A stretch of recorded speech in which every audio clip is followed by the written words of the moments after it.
When I glance over my notes and records of the Sherlock Holmes cases between the years '82 and '90, I am faced by so many which present strange and interesting features that it is no easy matter to know which to choose and which to leave. Some, however, have already gained publicity through the papers, and others have not offered a field for those peculiar qualities which my friend possessed in so high a degree, and which it is the object of these papers to illustrate. Some, too, have baffled his analytical skill, and would be, as narratives, beginnings without an ending, while others have been but partially cleared up, and have their explanations founded rather upon conjecture and surmise than on the absolute logical proof which was so dear to him. There is, however, one of these last which was so remarkable in its details, and so startling in its results, that I am tempted to give some account of it, in spite of the fact that there are points in connection with it which never have been, and probably never will be, entirely cleared up. The year '87 furnished us with a long series of cases of greater or less interest, of which I retain the records. Among my headings under this one 12 months, I find an account of the adventure of the Paradol Chamber, of the Amateur Mendicant Society, who held a luxurious club in the lower vault of a furniture warehouse; of the facts connected with the loss of the British bark Sophie Anderson; of the singular adventures of the Grice Pattersons in the island of Uffa; and finally of the Camberwell poisoning case. In the latter, as may be remembered, Sherlock Holmes was able, by winding up the dead man's watch, to prove that it had been wound up 2 hours before, and that therefore the deceased had gone to bed within that time, a deduction which was of the greatest importance in clearing up the case. All these I may sketch out at some future date, but none of them present such singular features as the strange train of circumstances which I have now taken up my pen to describe. It was in the latter days of September, and the equinoctial gales had set in with exceptional violence.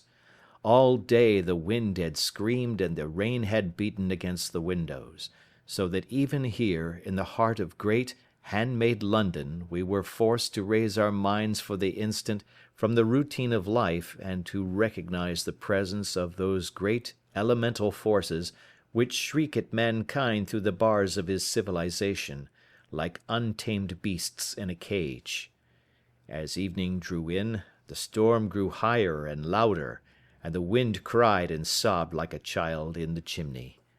Sherlock Holmes sat moodily at one side of the fireplace, cross-indexing his records of crime, while I at the other was deep in one of Clark Russell's fine sea stories, until the howl of the gale from without seemed to blend with the text, and the splash of the rain to lengthen out into the long swash of the sea waves. My wife was on a visit to her mother's, and for a few days I was a dweller once more in my old quarters at Baker Street. "Why," said I, glancing up at my companion, "that was surely the bell. Who could come tonight? Some friend of yours, perhaps?" "Except yourself, I have none," he answered. "I do not encourage visitors." "A client, then?" "If so, it is a serious case. Nothing less would bring a man out on such a day and at such an hour. But I take it that it is more likely to be some crony of the landlady's." Sherlock Holmes was wrong in his conjecture, however, for there came a step in the passage and a tapping at the door. He stretched out his long arm to turn the lamp away from himself and towards the vacant chair upon which a newcomer must sit. "Come in," said he. The man who entered was young, some 22 at the outside, well groomed and trimly clad, with something of refinement and delicacy in his bearing. The streaming umbrella which he held in his hand, and his long shining waterproof told of the fierce weather through which he had come. He looked about him anxiously in the glare of the lamp, and I could see that his face was pale and his eyes heavy, like those of a man who is weighed down with some great anxiety. "I owe you an apology," he said, raising his golden pince-nez to his eyes. "I trust that I am not intruding. I fear that I have brought some traces of the storm and rain into your snug chamber." "Give me your coat and umbrella," said Holmes. "They may rest here on the hook, and will be dry presently. You have come up from the southwest, I see." "Yes, from Horsham."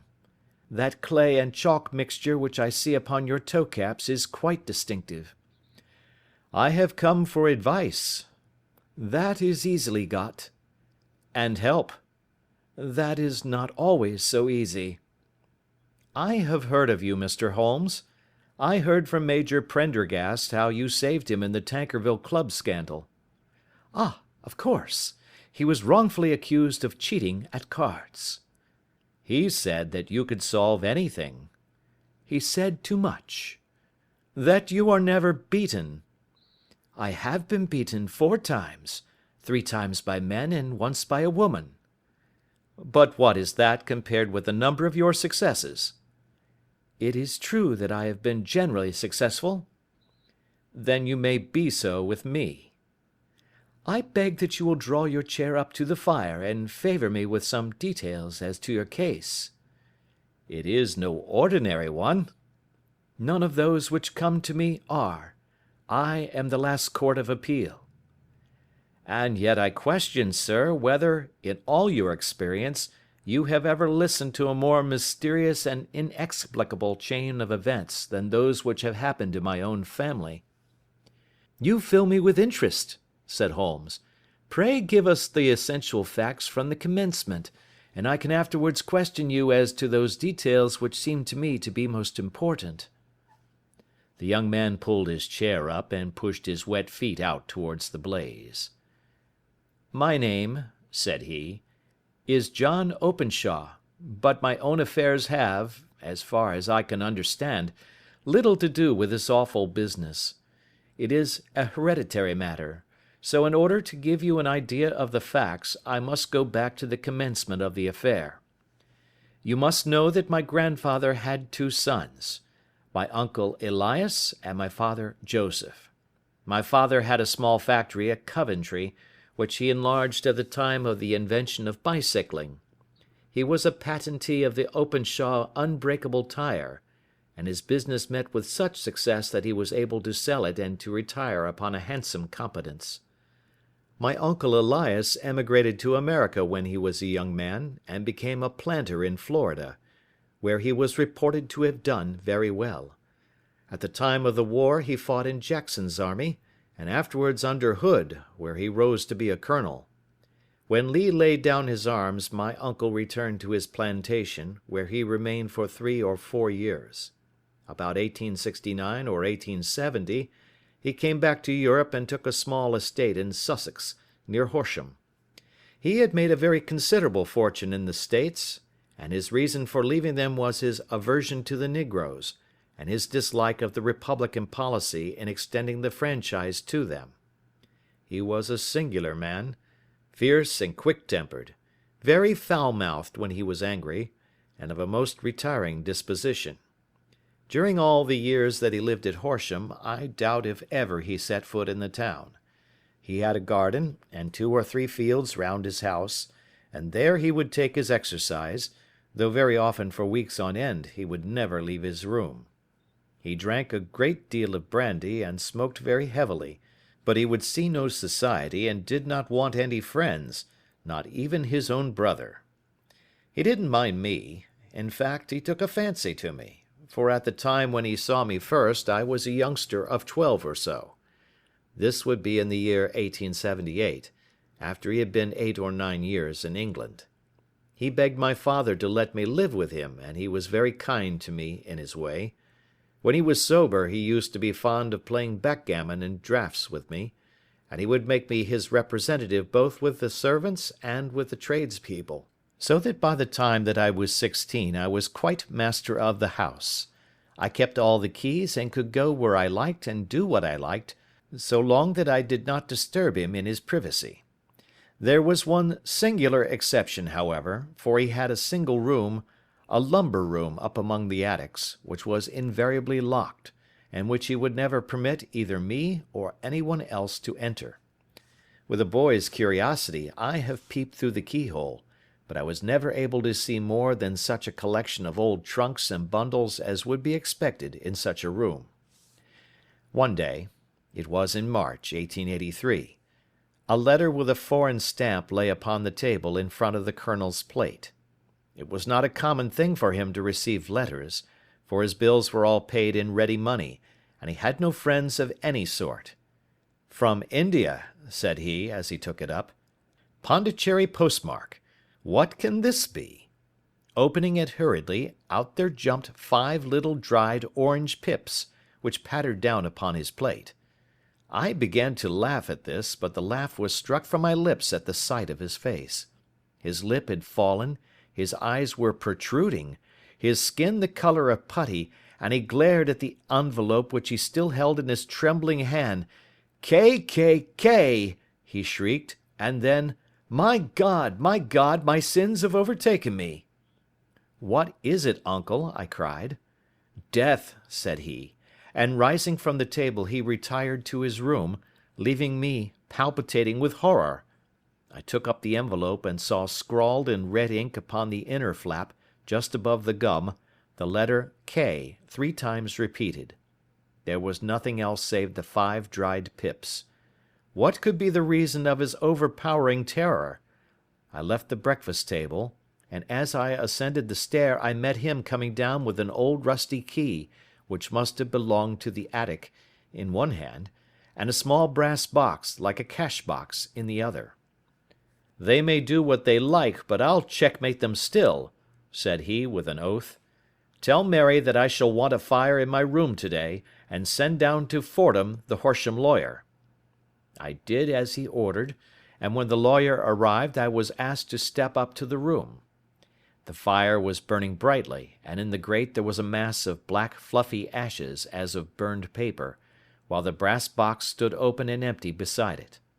As I glanced at the box I noticed, with a start, that upon the lid was printed the treble K which I had read in the morning upon the envelope.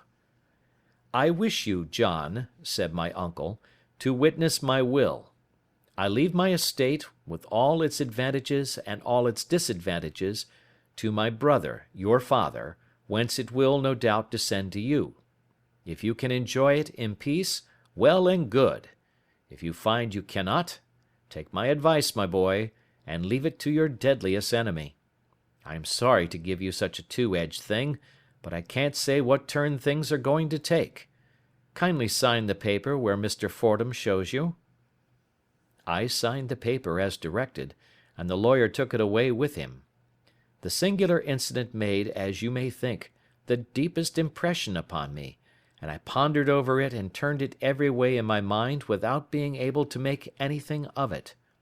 Yet I could not shake off the vague feeling of dread which it left behind, though the sensation grew less keen as the weeks passed and nothing happened to disturb the usual routine of our lives. I could see a change in my uncle, however. He drank more than ever, and he was less inclined for any sort of society. Most of his time he would spend in his room, with the door locked upon the inside, but sometimes he would emerge in a sort of drunken frenzy, and would burst out of the house and tear about the garden with a revolver in his hand, screaming out that he was afraid of no man, and that he was not to be cooped up, like a sheep in a pen, by man or devil. When these hot fits were over, however, he would rush tumultuously in at the door and lock and bar it behind him, like a man who can brazen it out no longer against the terror which lies at the roots of his soul. At such times I have seen his face, even on a cold day, glisten with moisture, as though it were new raised from a basin. Well, to come to an end of the matter, Mr. Holmes, and not to abuse your patience, there came a night when he made one of those drunken sallies from which he never came back. We found him, when we went to search for him, face downward in a little green-scummed pool, which lay at the foot of the garden. There was no sign of any violence, and the water was but 2 feet deep, so that the jury, having regard to his known eccentricity, brought in a verdict of suicide. But I, who knew how he winced from the very thought of death, had much ado to persuade myself that he had gone out of his way to meet it. The matter passed, however, and my father entered into possession of the estate and of some £14,000 which lay to his credit at the bank. "One moment," Holmes interposed. "Your statement is, I foresee, one of the most remarkable to which I have ever listened. Let me have the date of the reception by your uncle of the letter, and the date of his supposed suicide." The letter arrived on March 10, 1883. His death was 7 weeks later, upon the night of May 2nd. "Thank you. Pray proceed." When my father took over the Horsham property, he, at my request, made a careful examination of the attic, which had been always locked up. We found the brass box there, although its contents had been destroyed. On the inside of the cover was a paper label with the initials of K.K.K. repeated upon it, and "Letters, Memoranda, Receipts, and a Register" written beneath. These, we presume, indicated the nature of the papers which had been destroyed by Colonel Openshaw. For the rest, there was nothing of much importance in the attic save a great many scattered papers and notebooks bearing upon my uncle's life in America. Some of them were of the war time and showed that he had done his duty well and had borne the repute of a brave soldier. Others were of a date during the reconstruction of the Southern States, and were mostly concerned with politics, for he had evidently taken a strong part in opposing the carpet-bag politicians who had been sent down from the North. Well, it was at the beginning of '84 when my father came to live at Horsham, and all went as well as possible with us until the January of '85. On the 4th day after the New Year, I heard my father give a sharp cry of surprise as we sat together at the breakfast table. There he was, sitting with a newly opened envelope in one hand, and 5 dried orange pips in the outstretched palm of the other one. He had always laughed at what he called my cock and bull story about the colonel, but he looked very scared and puzzled now that the same thing had come upon himself. "Why, what on earth does this mean, John?" he stammered. My heart had turned to lead. "It is K.K.K.," said I.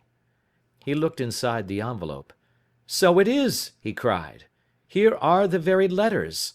But what is this written above them?" "Put the papers on the sundial," I read, peeping over his shoulder. "What papers? What sundial?" he asked.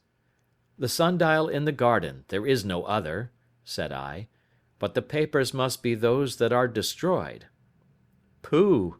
said he, gripping hard at his courage. "We are in a civilized land here, and we can't have tomfoolery of this kind. Where does the thing come from?" "From Dundee," I answered, glancing at the postmark. "Some preposterous practical joke," said he. "What have I to do with sundials and papers? I shall take no notice of such nonsense." "I should certainly speak to the police," I said. "And to be laughed at for my pains. Nothing of the sort." "Then let me do so?" "No, I forbid you. I won't have a fuss made about such nonsense." It was in vain to argue with him, for he was a very obstinate man. I went about, however, with a heart which was full of forebodings. On the 3rd day after the coming of the letter, my father went from home to visit an old friend of his, Major Freebody, who is in command of one of the forts upon Portsdown Hill. I was glad that he should go up, for it seemed to me that he was farther from danger when he was away from home. In that, however, I was in error. Upon the 2nd day of his absence, I received a telegram from the Major, imploring me to come at once. My father had fallen over one of the deep chalk pits which abound in the neighbourhood, and was lying senseless, with a shattered skull. I hurried to him, but he passed away without having ever recovered his consciousness. He had, as it appears, been returning from Fareham in the twilight, and as the country was unknown to him, and the chalk pit unfenced, the jury had no hesitation in bringing in a verdict of death from accidental causes. Carefully as I examined every fact connected with his death, I was unable to find anything which could suggest the idea of murder. There were no signs of violence, no footmarks, no robbery, no record of strangers having been seen upon the roads.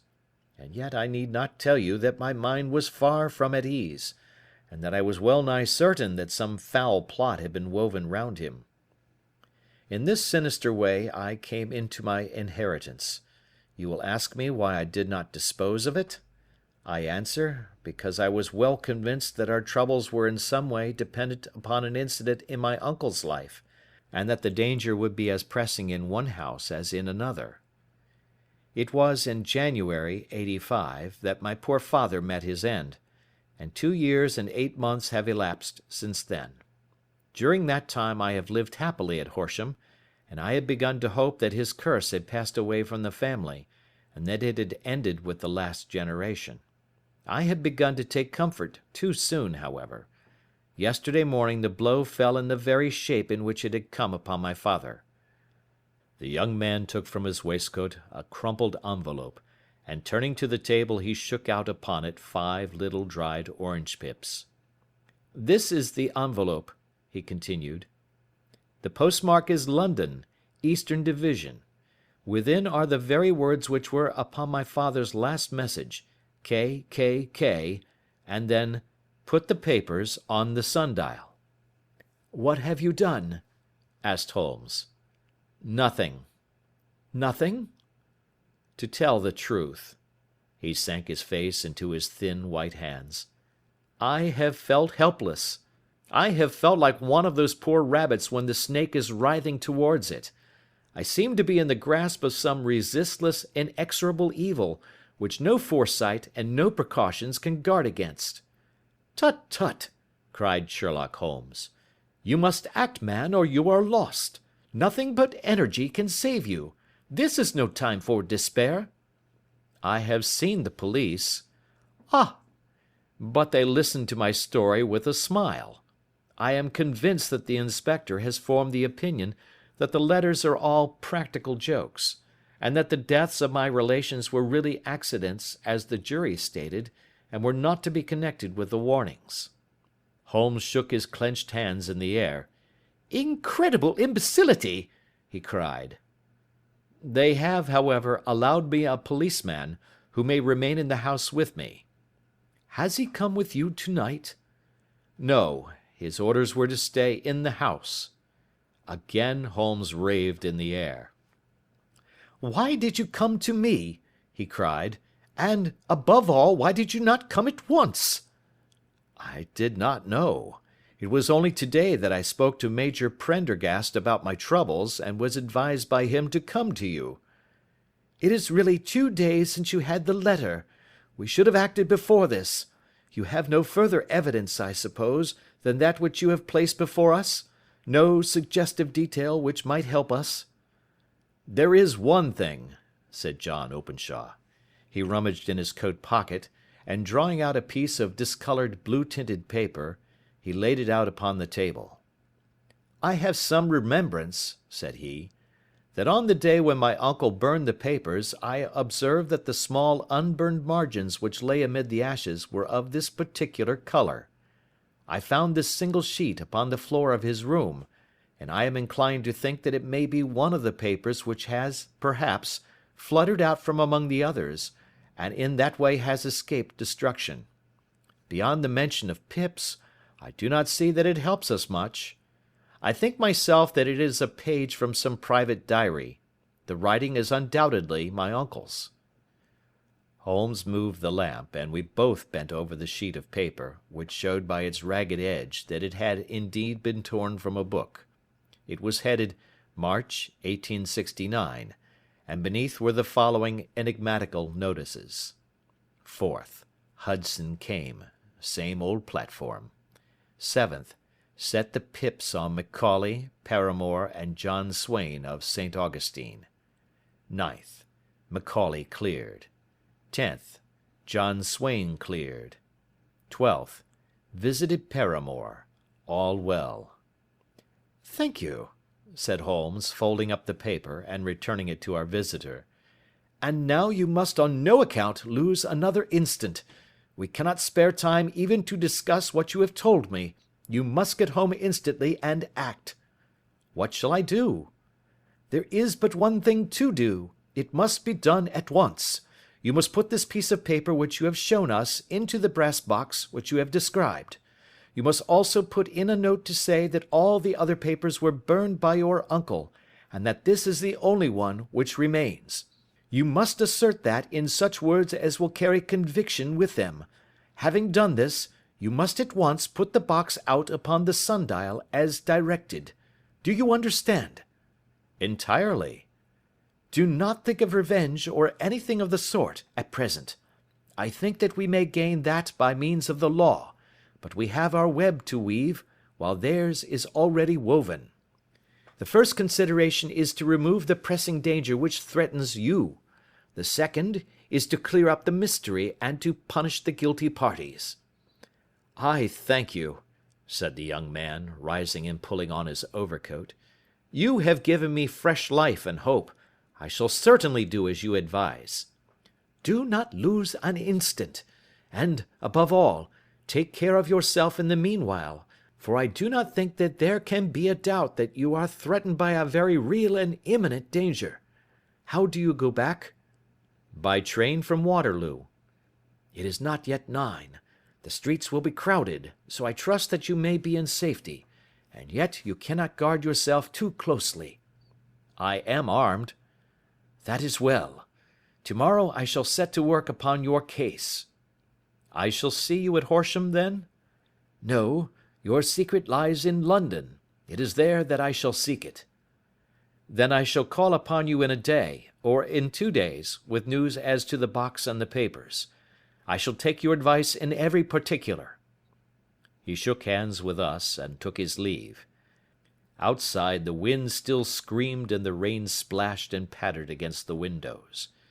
This strange, wild story seemed to have come to us from amid the mad elements, blown in upon us like a sheet of seaweed in a gale, and now to have been reabsorbed by them once more.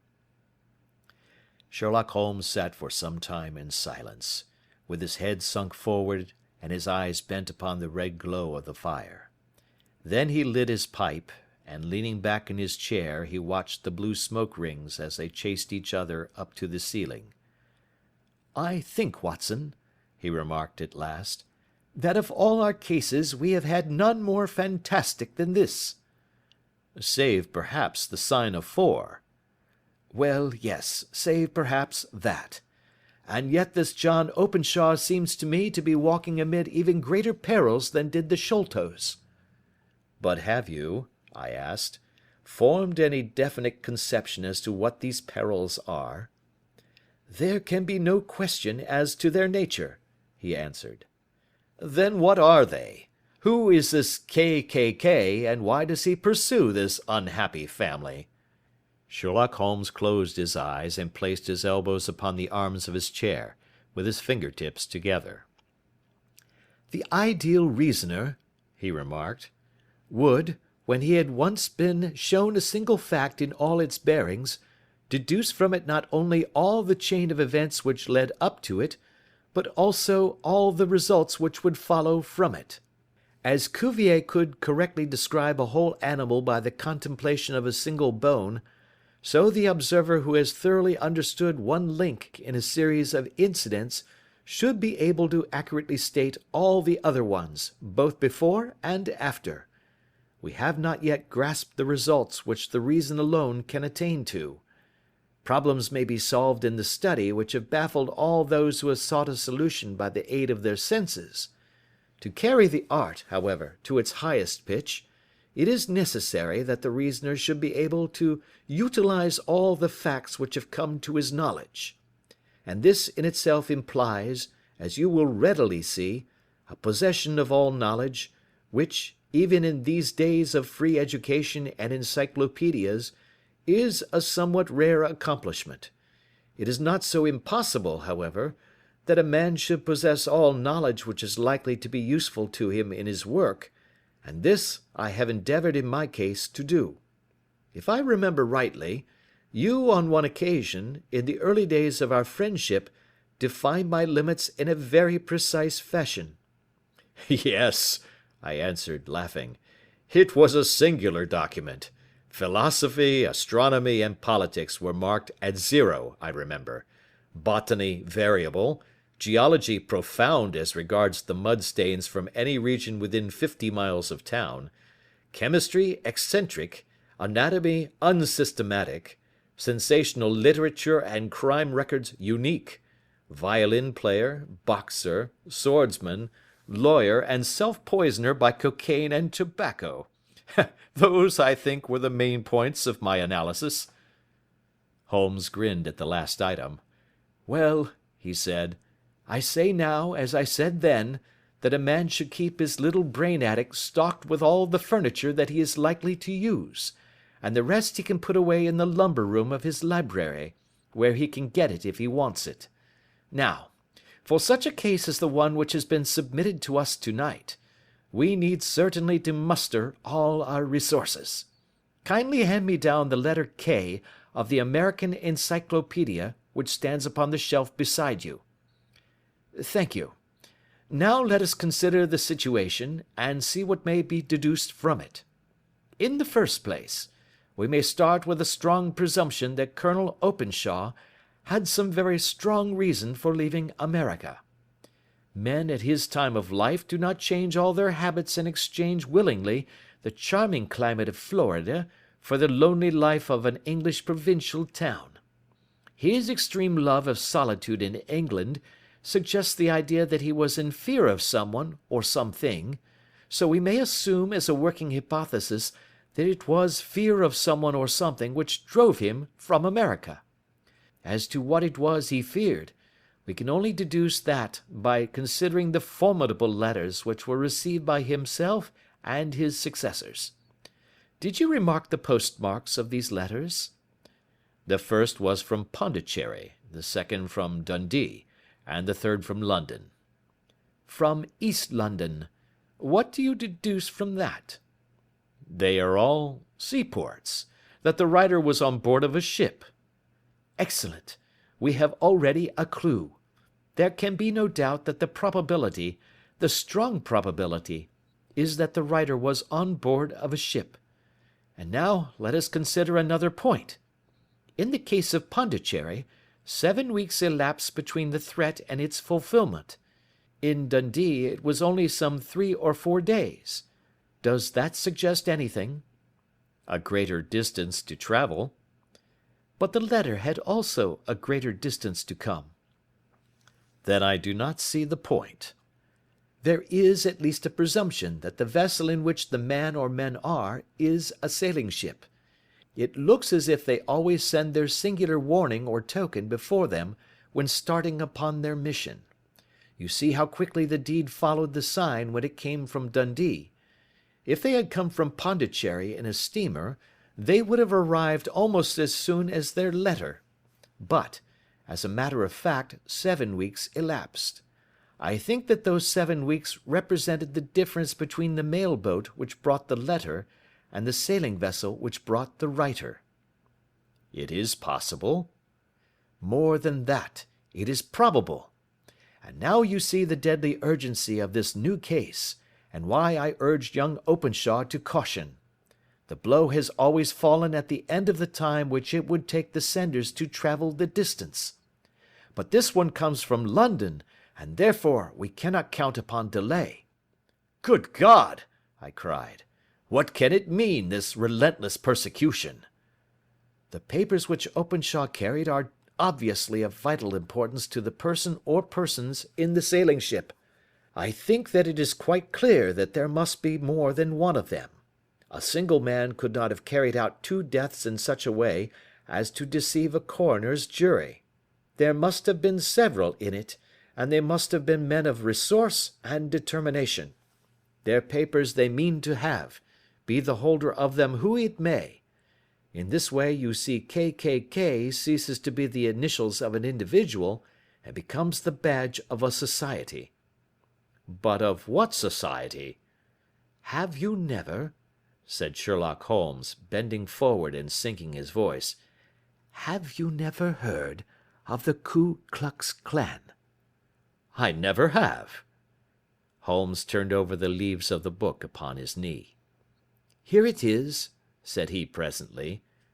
Ku Klux Klan, a name derived from the fanciful resemblance to the sound produced by cocking a rifle.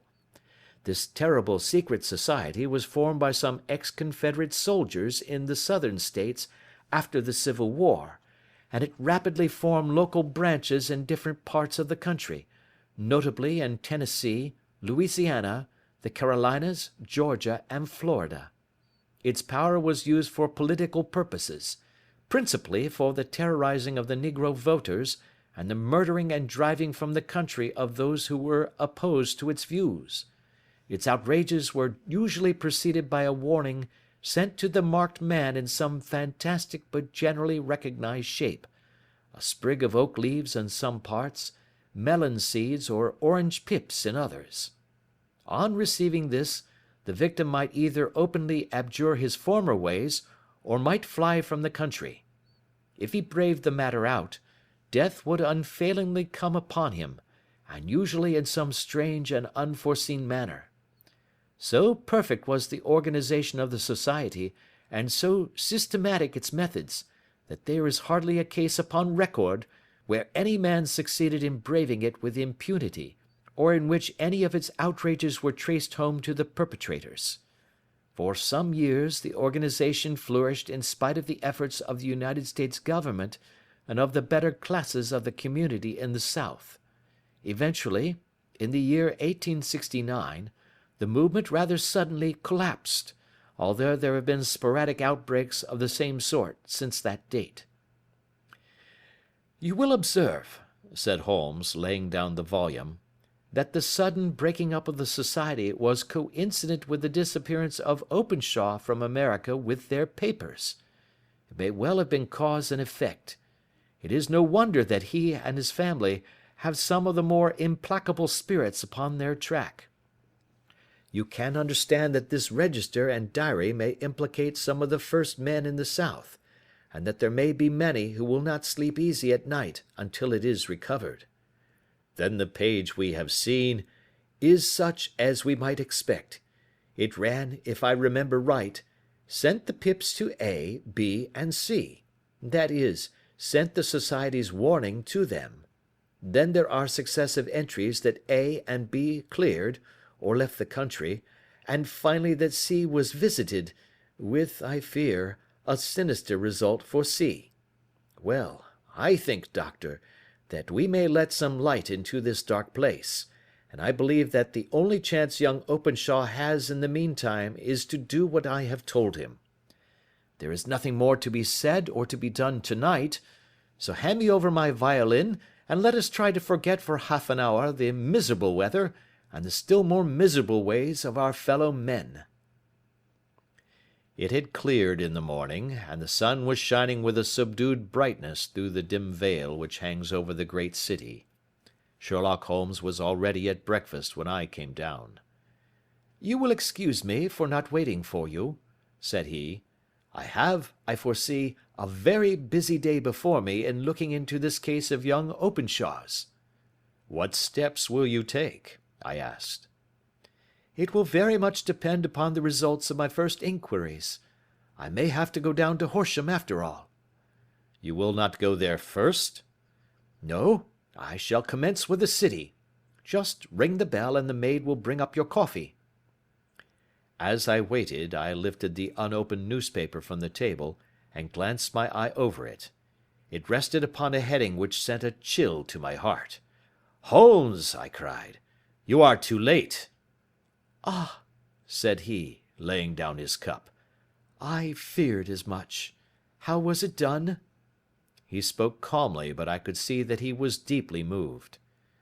My eye caught the name of Openshaw and the heading "Tragedy near Waterloo Bridge." Here is the account. Between 9 and 10 last night, Police Constable Cook, of the H Division, on duty near Waterloo Bridge, heard a cry for help and a splash in the water. The night, however, was extremely dark and stormy, so that, in spite of the help of several passers-by, it was quite impossible to effect a rescue. The alarm, however, was given, and by the aid of the water police, the body was eventually recovered. It proved to be that of a young gentleman whose name, as it appears from an envelope which was found in his pocket, was John Openshaw, and whose residence is near Horsham. It is conjectured that he may have been hurrying down to catch the last train from Waterloo Station, and that in his haste and the extreme darkness he missed his path and walked over the edge of one of the small landing places for river steamboats. The body exhibited no traces of violence, and there can be no doubt that the deceased had been the victim of an unfortunate accident, which should have the effect of calling the attention of the authorities to the condition of the riverside landing stages.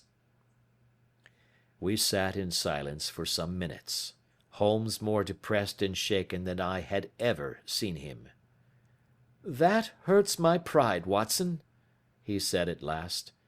"It is a petty feeling, no doubt, but it hurts my pride. It becomes a personal matter with me now, and if God sends me health, I shall set my hand upon this gang. That he should come to me for help, and that I should send him away to his death." He sprang from his chair and paced about the room in uncontrollable agitation, with a flush upon his sallow cheeks and a nervous clasping and unclasping of his long, thin hands. "They must be cunning devils," he exclaimed at last. "How could they have decoyed him down there? The embankment is not on the direct line to the station. The bridge no doubt was too crowded, even on such a night, for their purpose. Well, Watson, we shall see who will win in the long run. I am going out now." "To the police?" "No, I shall be my own police. When I have spun the web they may take the flies, but not before." All day I was engaged in my professional work, and it was late in the evening before I returned to Baker Street. Sherlock Holmes had not come back yet. It was nearly 10 o'clock before he entered, looking pale and worn. He walked up to the sideboard, and tearing a piece from the loaf he devoured it voraciously, washing it down with a long draught of water. "You are hungry," I remarked. "Starving. It had escaped my memory. I have had nothing since breakfast." "Nothing?" "Not a bite. I had no time to think of it." "And how have you succeeded?" "Well." "You have a clue?" "I have them in the hollow of my hand. Young Openshaw shall not long remain unavenged. Why, Watson, let us put their own devilish trademark upon them. It is well thought of." "What do you mean?" He took an orange from the cupboard, and tearing it to pieces he squeezed out the pips upon the table. Of these he took 5 and thrust them into an envelope. On the inside of the flap he wrote S.H. for J.O. Then he sealed it and addressed it to Captain James Calhoun, bark Lone Star, Savannah, Georgia. "This will await him when he enters port," said he, chuckling. "It may give him a sleepless night. He will find it as sure a precursor of his fate as Openshaw did before him." "And who is this Captain Calhoun?" "The leader of the gang. I shall have the others, but he first." "How did you trace it, then?" He took a large sheet of paper from his pocket, all covered with dates and names. "I have spent the whole day," said he, "over Lloyd's registers and files of the old papers, following the future career of every vessel which touched at Pondicherry in January and February in '83. There were 36 ships of fair tonnage which were reported there during those months. Of these, one, the Lone Star, instantly attracted my attention, since, although it was reported as having cleared from London, the name is that which is given to one of the states of the Union. Texas, I think. I was not and am not sure which, but I knew that the ship must have an American origin." "What then?" "I searched the Dundee records, and when I found that the bark Lone Star was there in January '85, my suspicion became a certainty. I then inquired as to the vessels which lay at present in the port of London." "Yes." "The Lone Star had arrived here last week. I went down to the Albert Dock, and found that she had been taken down the river by the early tide this morning, homeward bound to Savannah. I wired to Gravesend, and learned that she had passed some time ago, and as the wind is easterly, I have no doubt that she is now past the Goodwins and not very far from the Isle of Wight." "What will you do, then?" "Oh, I have my hand upon him. He and the two mates are, as I learn, the only native-born Americans in the ship. The others are Finns and Germans. I know also that they were all three away from the ship last night. I had it from the stevedore who has been loading their cargo. By the time that their sailing ship reaches Savannah, the mail boat will have carried this letter, and the cable will have informed the police of Savannah that these three gentlemen are badly wanted here upon a charge of murder." There is ever a flaw, however, in the best laid of human plans, and the murderers of John Openshaw were never to receive the orange pips which would show them that another, as cunning and as resolute as themselves, was upon their track.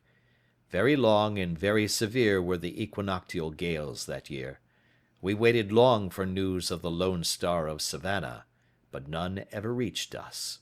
We did at last hear that somewhere, far out in the Atlantic, a shattered sternpost of a boat was seen swinging in the trough of a wave, with the letters L.S. carved upon it, and that is all which we shall ever know of the fate of the Lone Star.